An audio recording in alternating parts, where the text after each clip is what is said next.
तिथे नाशिक शिक्षक मतदारसंघाची निवडणूक काही तासात पार पडणार आहे, पण निवडणुकीआधी पैशांची पाकिटं पोलिसांकडून जप्त करण्यात आलीत। या पाकिटांसोबत उमेदवार विवेक कोल्हे यांचं पत्रक देखील आहे। या प्रकरणी 2 जणांना ताब्यात घेऊन चौकशी करण्यात येते। त्यामुळे मतांच्या प्रसादासाठी शिक्षक मतदारसंघात लक्ष्मी दर्शन होत असल्याचं पाहायला मिळतंय।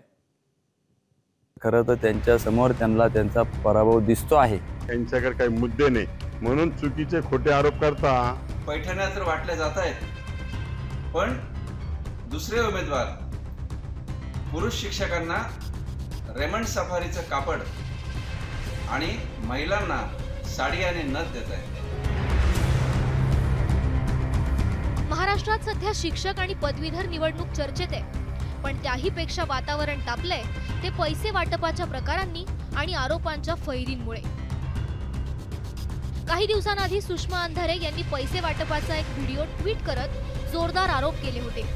त्यावरून विरोधकांनी सत्ताधाऱ्यांना धारेवर धरलं होतं। या व्हिडिओमध्ये स्पष्टपणे कनिष्ठ महाविद्यालयाचे प्राध्यापक जे गणवेशात आहेत आणि जे पैसे घेत आहेत ते स्पष्टपणे चेहरे दिसत आहेत।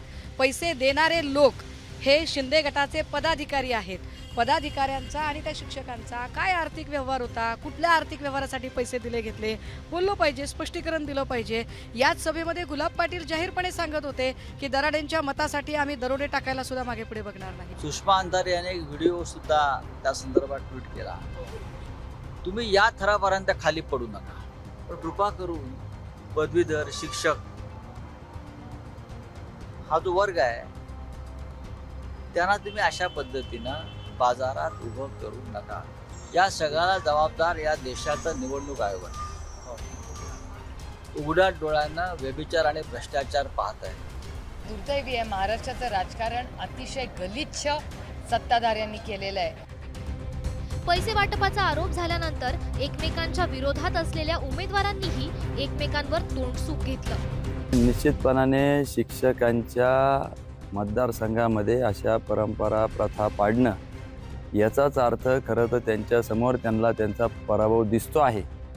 जर एवढ्या मोठ्या कार्यक्रमासाठी देखील पैसे देऊन शिक्षक इतर लोक आणायची जर वेळ आली असेल तर निश्चितपणाने हे निंदनीय आहे। मुळात मला जो असा कोणी आरोप करतो यांची क्यू वाटते, कारण एवढ्या मोठ्या सभेमध्ये असं आम पब्लिकमध्ये कोणी पैसे वाटणार आहे का?